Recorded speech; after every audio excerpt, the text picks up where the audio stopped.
On a crisp October afternoon in suburban Atlanta, Grace Williams, a 35-year-old black woman, stepped into her home, heart light with anticipation.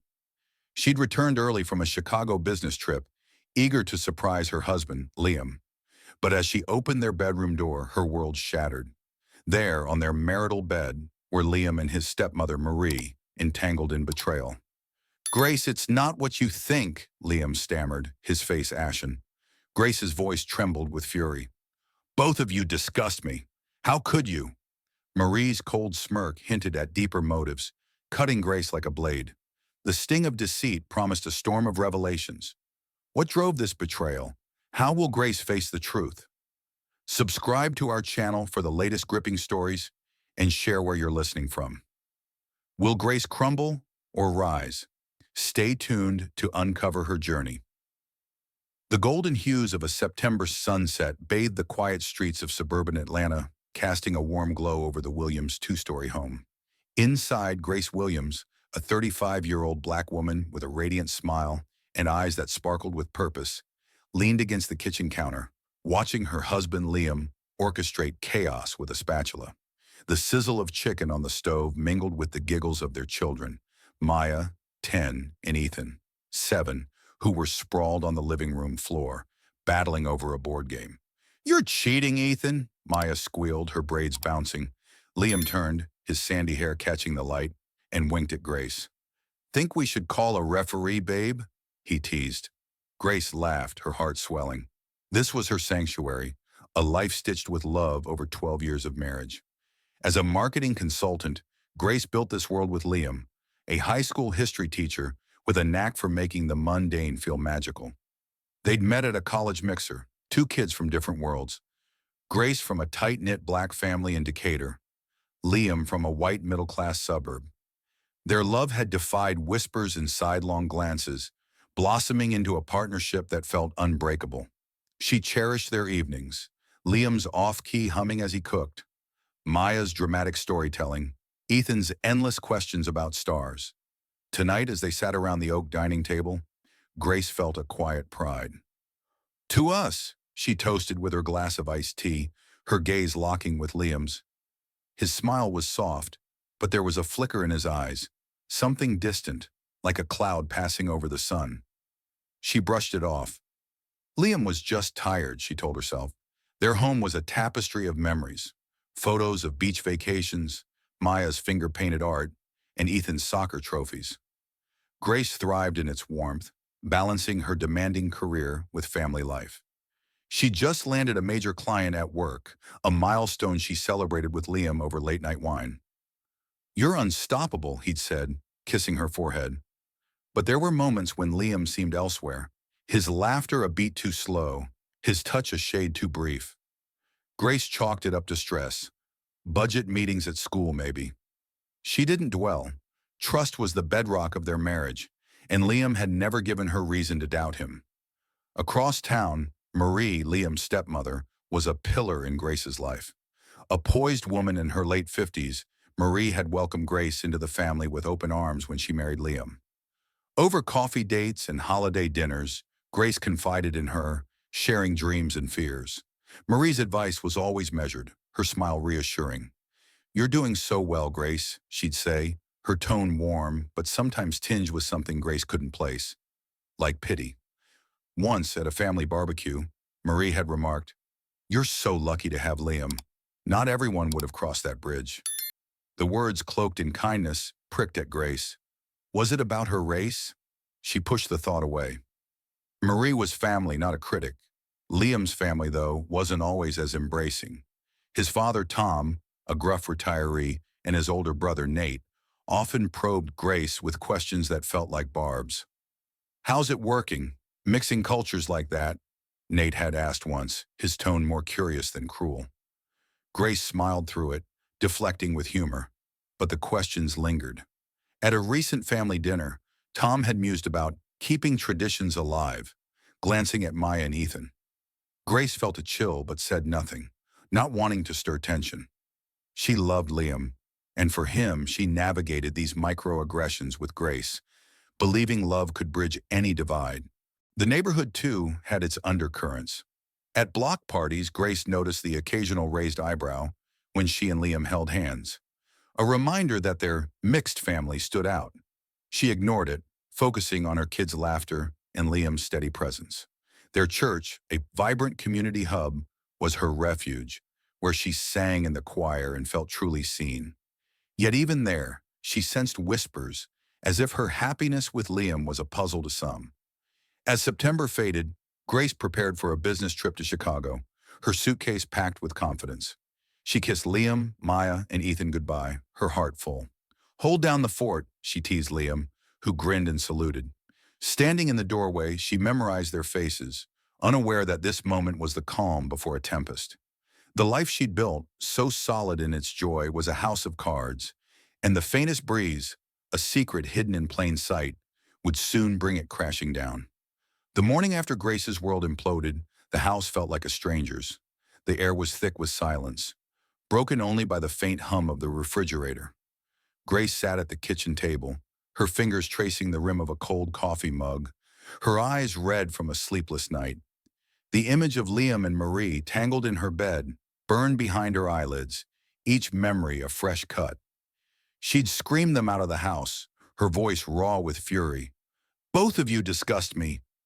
But the echo of Marie's sneer and Liam's panicked excuses clung to her. She needed answers, not to mend what was broken, but to understand how her life had been a lie.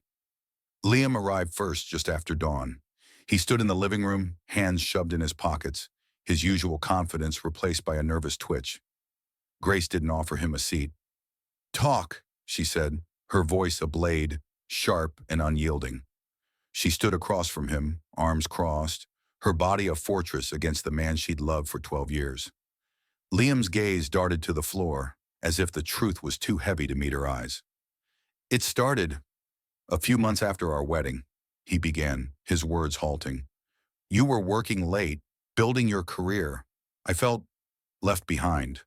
Marie was there, listening. It just happened." Grace's breath caught, a mix of rage and disbelief. "It just happened," she repeated, her tone venomous. "For 12 years, Liam? You let it just happen in our bed?" Her voice cracked, but she refused to cry. Liam flinched, his hands rising as if to ward off her anger.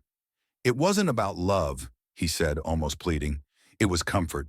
She understood me, Grace. She's from my world." The words landed like a slap. His world. The phrase hung between them, heavy with unspoken meaning. Grace's skin prickled as she realized what he meant. Marie, white like him, was a bridge to the familiarity of his family, his past. "So I'm not enough because I'm black?" she asked, her voice low, dangerous. Liam's eyes widened, and he shook his head frantically. "No, that's not what I meant. It's just easier with her sometimes." Easier. The word sliced through Grace, exposing a wound she hadn't known was there. She thought of the subtle slights from Liam's family, their probing questions about her culture, their veiled surprise at her success.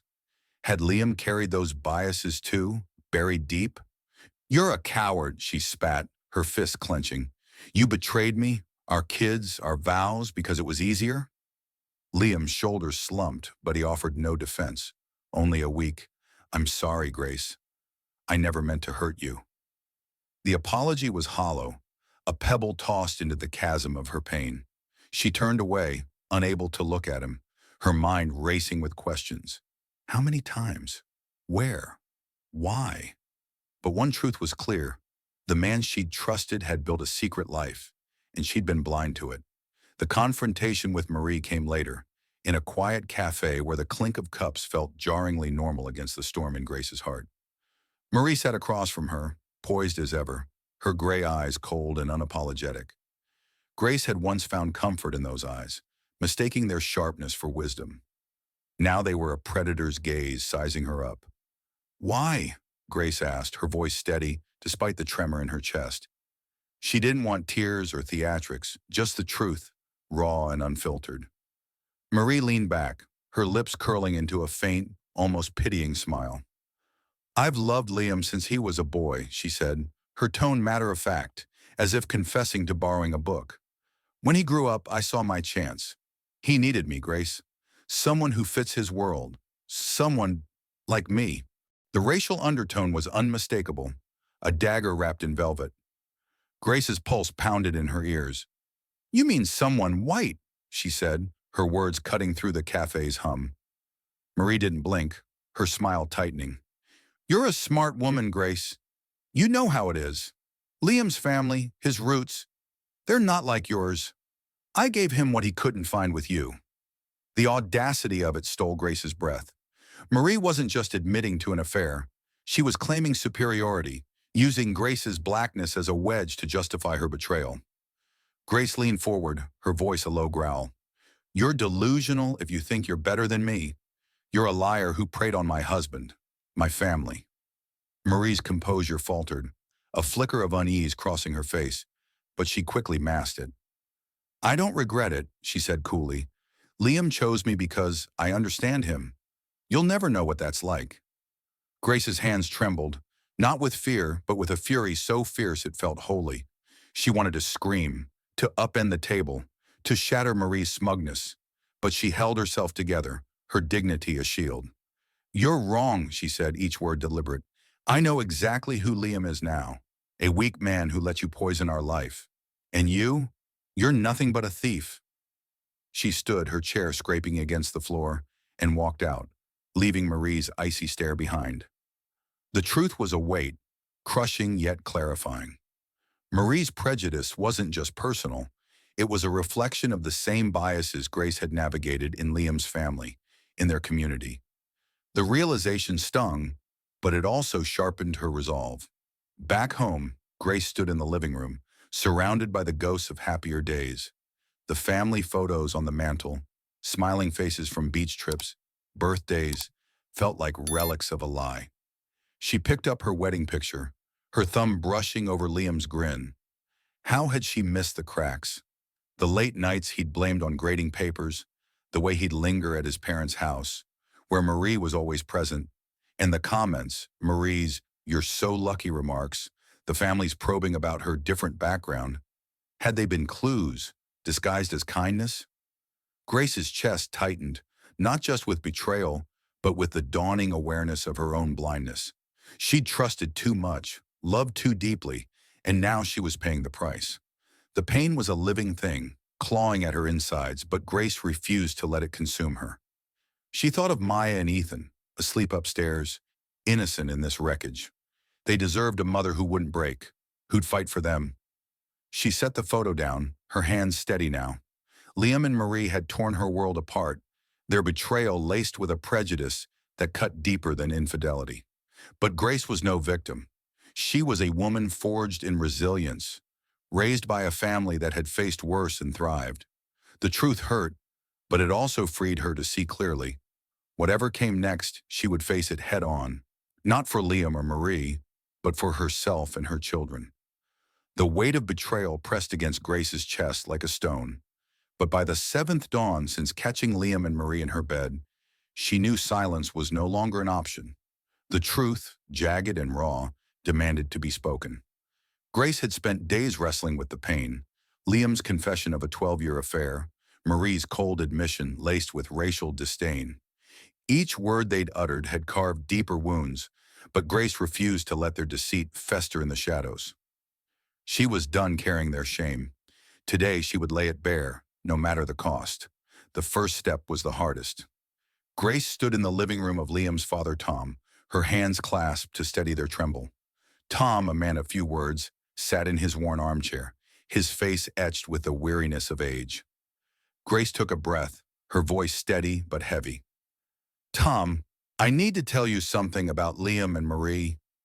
She recounted the betrayal, the moment she'd found them, Liam's excuses, Marie's unrepentant claim that she fit Liam's world better because of her whiteness. Tom's eyes darkened, his knuckles whitening on the armrest. You're sure? He asked, his voice a low rumble. Grace nodded, unflinching. I saw them. They admitted it. The room grew still, the air thick with his disbelief. Then Tom's face crumpled, and he buried it in his hands. She's my wife, he whispered, as if saying it could undo the truth. Grace felt a pang of pity, but she didn't soften. She betrayed us both, she said. Tom's silence was her answer, a promise of action she knew he'd keep. Next came the siblings, Liam's brother Nate, and Grace's own sister Keisha. Grace invited them to her home, the space where laughter had once reigned, now a battleground for truth. Keisha arrived first, her eyes searching Grace's face for answers. Nate followed, his posture defensive, as if he sensed a storm. Grace didn't waste words. Liam's been sleeping with Marie for years, she said, her voice cutting through the tension. She says it's because she's white, because I'm not right for him. Keisha gasped, her hand flying to her mouth, but Nate's jaw tightened, his eyes narrowing. You're twisting this, Grace, he snapped. Marie's not like that. You're making it about race to play the victim. The accusation stung, a blade sharpened by the same prejudice Marie had wielded. Grace's fury flared, but she held her ground. I'm telling you what she said, Nate. Deny it if you want, but I know what I heard. Keisha reached for her hand, a silent anchor. Nate stormed out, his parting words, "You're tearing us apart," echoing in Grace's ears. Keisha stayed, her embrace a reminder that Grace wasn't alone. The church was the final frontier, a place where Grace had found solace in song and community. On Sunday, she stood before the congregation, her heart pounding but her resolve ironclad. The pastor had given her a moment to speak, trusting her voice carried weight. The pews were filled with familiar faces, friends, neighbors, people who'd celebrated her wedding, baptized her children. I've been betrayed, she began, her words clear, unwavering. My husband and his stepmother have been unfaithful, and she used my race to justify it. Gasps rippled through the room, followed by murmurs. Grace pressed on, detailing Marie's claim that Liam needed someone like her, not a black woman. She didn't name them, but the truth was a wildfire, and everyone knew who she meant. Some faces softened with sympathy, others hardened with judgment. An elder, Mrs. Carter, stood and hugged her, whispering, "You're stronger than this pain." But others avoided her gaze, their discomfort palpable. Grace left the pulpit, her head high, knowing she'd shattered the illusion of her perfect marriage. The fallout was swift and brutal. By evening, Tom called, his voice gruff. "Marie's gone. I told her to leave." Grace exhaled, a small victory amid the chaos. But the community was a fractured mosaic. Friends texted support, others' gossip spread like venom. At the grocery store, Grace overheard whispers. She aired their dirty laundry in church and felt the sting of judgment. Liam's family was a battlefield. Nate doubled down, calling Grace to accuse her of ruining Liam's reputation. "You didn't have to make it public," he said, his tone dripping with disdain. "You're just bitter."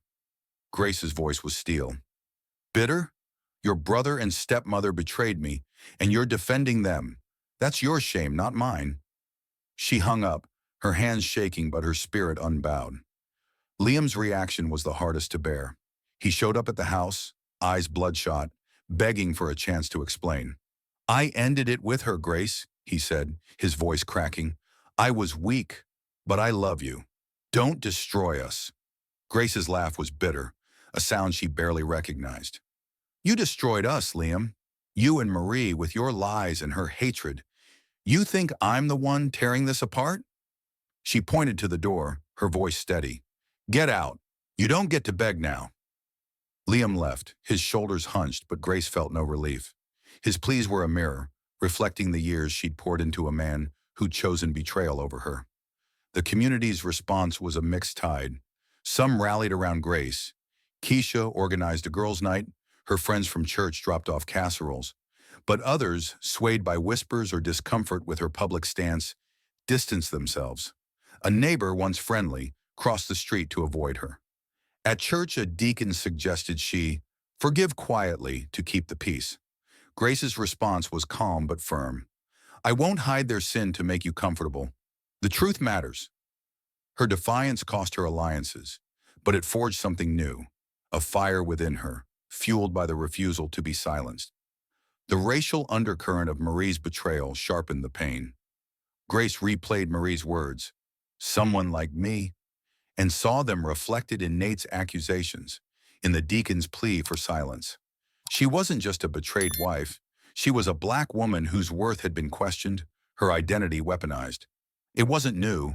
She'd faced it in subtle ways from Liam's family, in the community's curious stares.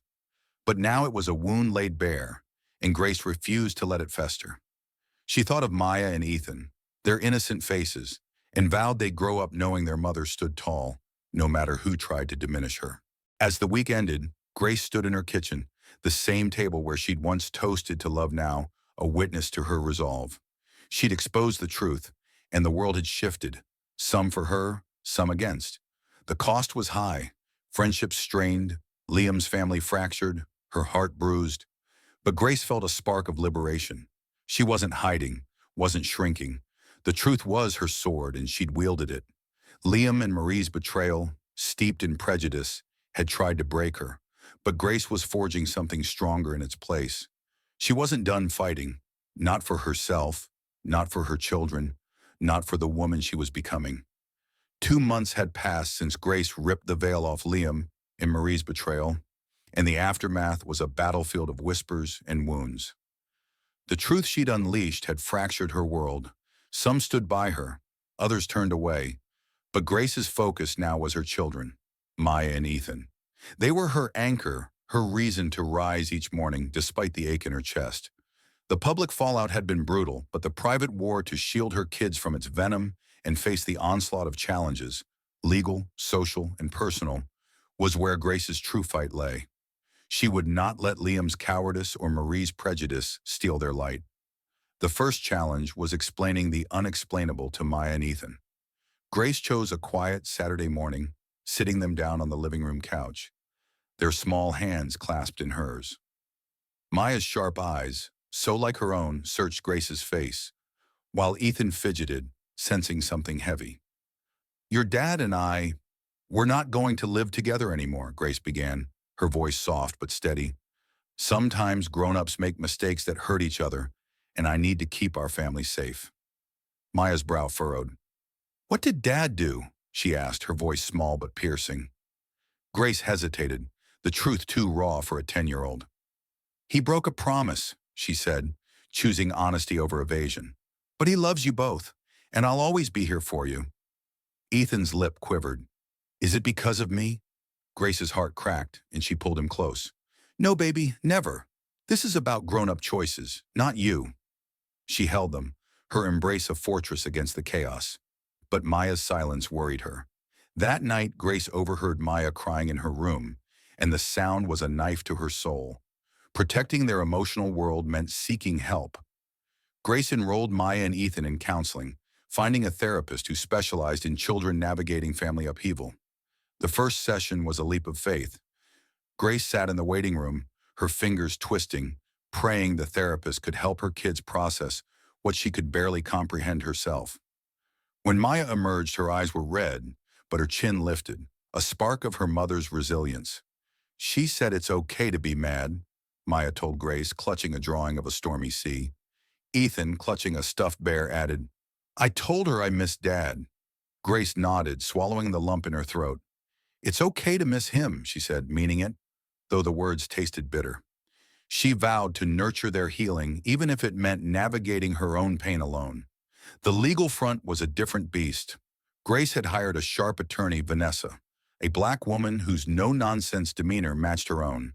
They met in a sleek office, papers strewn across the table like battle plans.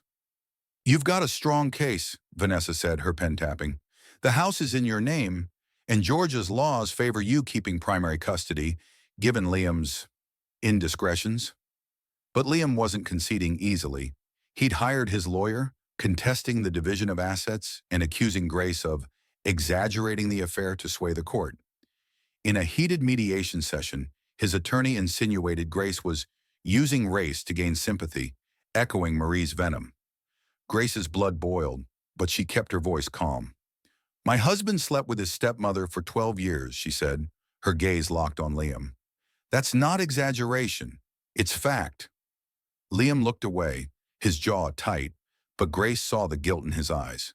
Vanessa squeezed her hand under the table. A silent, "We've got this." The fight was far from over, but Grace was ready to claw for every inch of security for her children.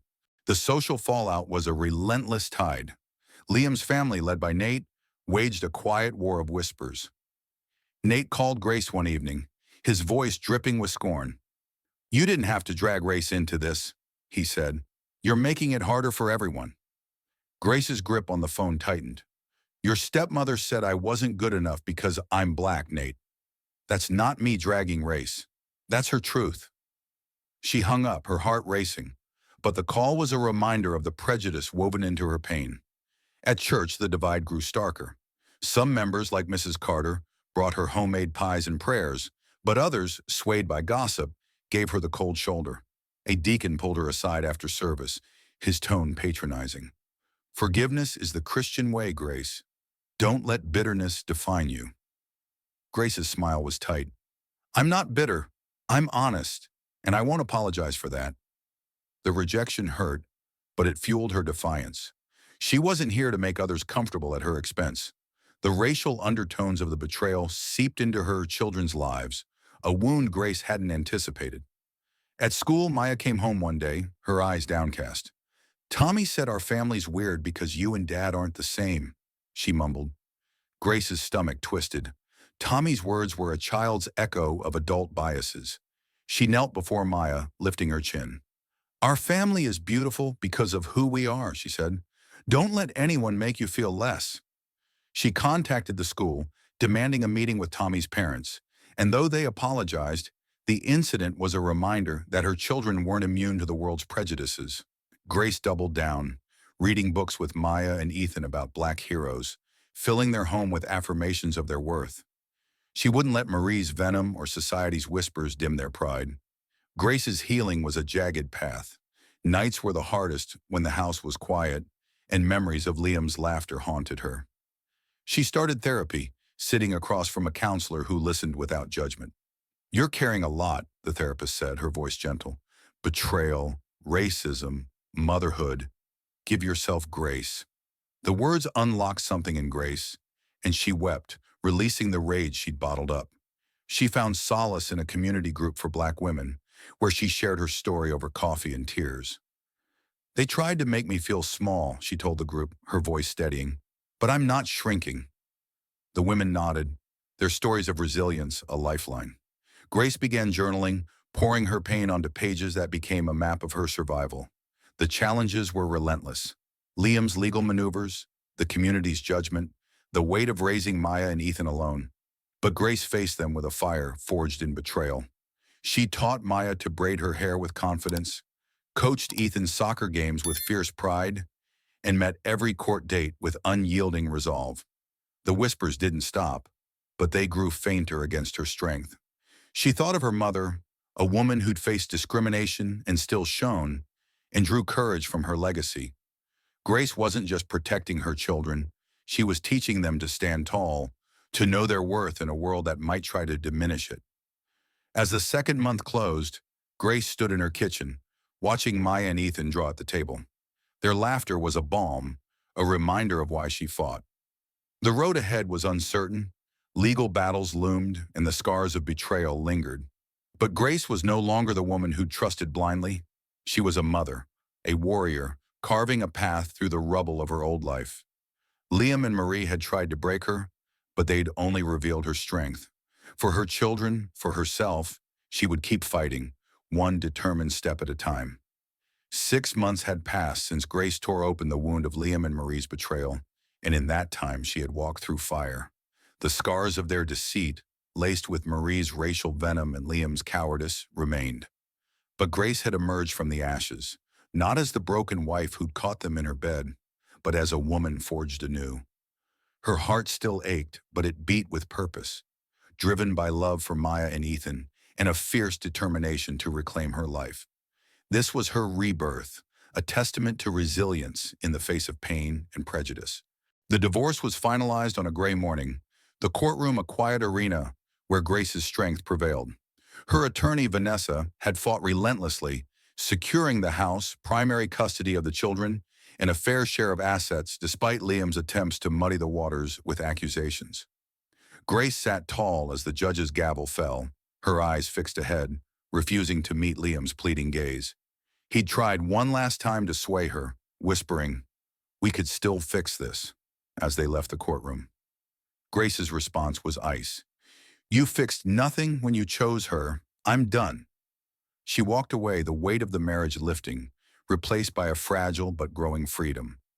The victory wasn't just legal, it was personal. She'd protected her children's future, ensuring they'd grow up in a home untainted by Liam's lies. Grace's career became a cornerstone of her new life. A recent promotion at her marketing firm had come with a corner office and a team that looked to her for leadership. She threw herself into the work, crafting campaigns with a precision that mirrored her resolve. Her colleagues noticed the change. Where once she'd been warm but reserved, now she commanded meetings with a quiet authority. "You're a force," her boss said, handing her a new project. Grace smiled, the praise a reminder of her worth beyond the roles of wife or mother. Each late night at the office, each successful pitch, was a brick in the foundation of her rebuilt self.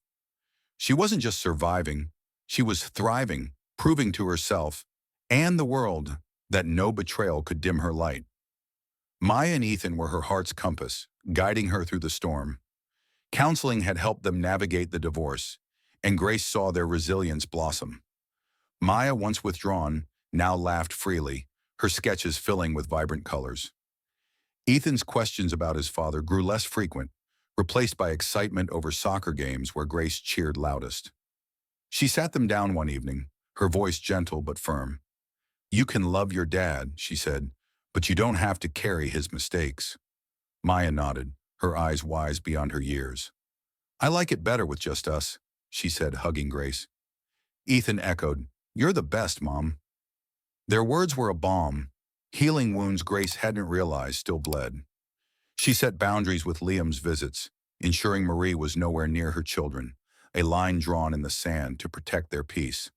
The community that had once judged her began to shift. Grace's refusal to hide the truth, Liam's affair, Marie's racism, had sparked whispers, but it also earned respect. Mrs. Carter from church organized a women's group where Grace shared her story, her voice steady as she spoke of betrayal and survival. The women listened, some in tears, others nodding in solidarity. "You gave me courage," one said, her own story of pain spilling out. Grace's eyes stung, not with sorrow but with purpose. She'd become a beacon, proof that truth could shatter chains. Even the deacon who'd urged her to forgive quietly approached her after service, his tone softer. "I misjudged you," he admitted. Grace nodded, her forgiveness given but not her trust.